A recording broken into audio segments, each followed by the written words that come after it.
but on increasing audits to help fund the Democrats' Green New Deal agenda, and more. The best that could be said for the Inflation Reduction Act when it passed, which isn't much, was that it was less damaging than the staggering multi-trillion-dollar spending spree Democrats had originally tried to implement, their so-called Build Back Better Act. So it's not exactly a surprise that the Inflation Reduction Act isn't aging well, Mr. President, but it's become clear over the past year that the bill is even worse than it appeared originally. It was already an expensive piece of legislation, but the bill's costs have ballooned alarmingly. The bill's Green New Deal provisions, which were originally projected to cost around $400 billion, now expected to cost somewhere in the range of $660 billion to more than $1 trillion. Let me repeat that, Mr. President.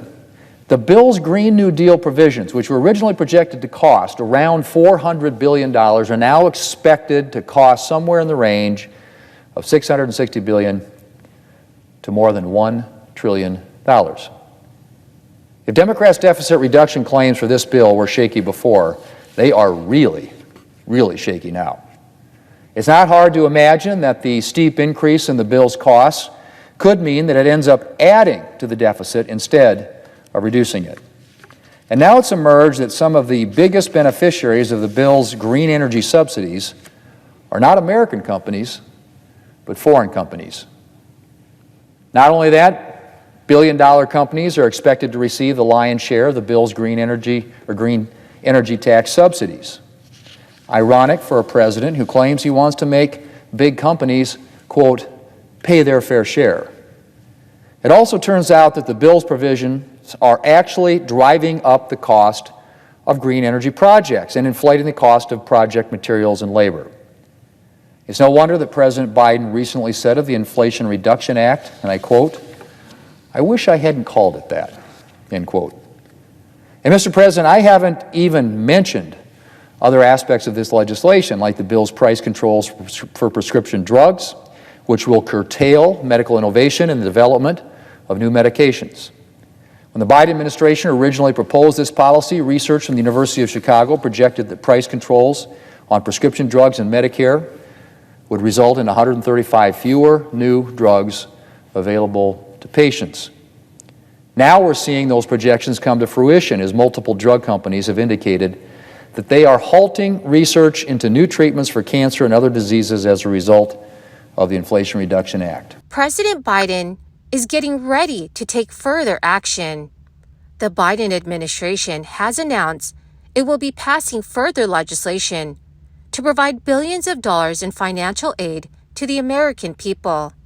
Eligible households will be able to claim this relief soon. My dear friends, please make sure that you watch until the end of this video for all of the latest breaking news in Congress. Also, to say thank you for being part of this community. Tomorrow and every Friday, I will be announcing several winners for the Walmart gift card giveaway. If you would like to enter these weekly giveaway, friends, all you need to do is click and like several of my videos and then comment below the keyword of each video that you watch. The more videos that you comment on, friends, the greater your chances of winning these giveaways. The Biden administration is moving forward with its second attempt to cancel the student loans of some borrowers after the U.S. Supreme Court rejected its initial plan. Education Undersecretary James Cavall has said student loan debt in this country has grown so large that it siphons off the benefits of college for many students. These debt burdens are shared by families and communities. The latest attempt is based on the Higher Education Act, which gives the Education Secretary authority to waive student loans, although how far that power extends is the subject of legal debate. The Education Department hopes to settle that dispute by adding federal rules that clarify when the Secretary can waive loans. It's unclear who will be eligible for forgiveness under this new plan, or how much relief they would receive.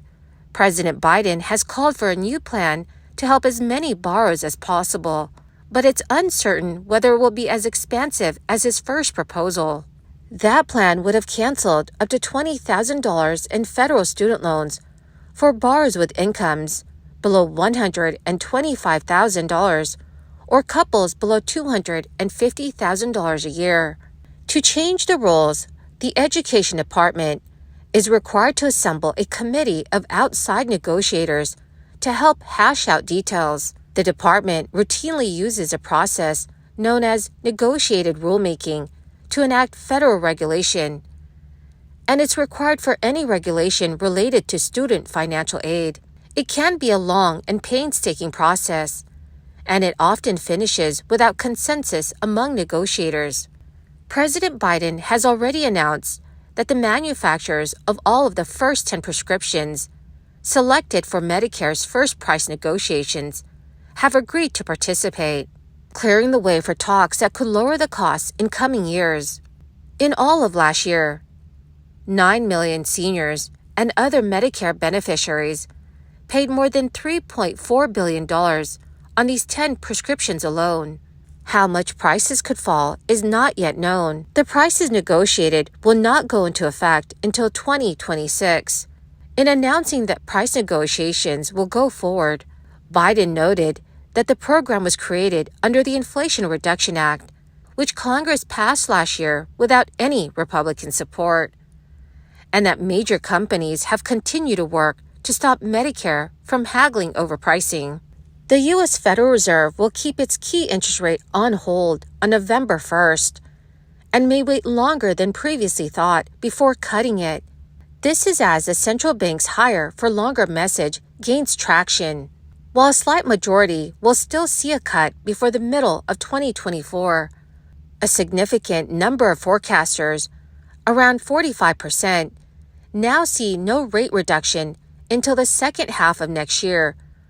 That is up from 29% in the last poll. In the week since the Fed's September meeting, where it opted to pause hiking rates, inflation surprised to the upside, and payrolls unexpectedly rose by the most in 8 months, providing some support for the roughly 1/4 of economists in the week since the Fed's September meeting, where it opted to pause hiking rates. Inflation surprised to the upside, and payrolls unexpectedly rose by the most in 8 months. But financial conditions have also tightened since then, with yields on longer-dated Treasury debt rising to multi-year highs. Several Fed officials have indicated that may work as a substitute to further rate rises, while still stressing rates will remain higher for longer. More than 80% of economists in a recent poll predicted the Federal Open Market Committee will hold rates in a 5.25% to 5.5% range at the conclusion of its upcoming meeting.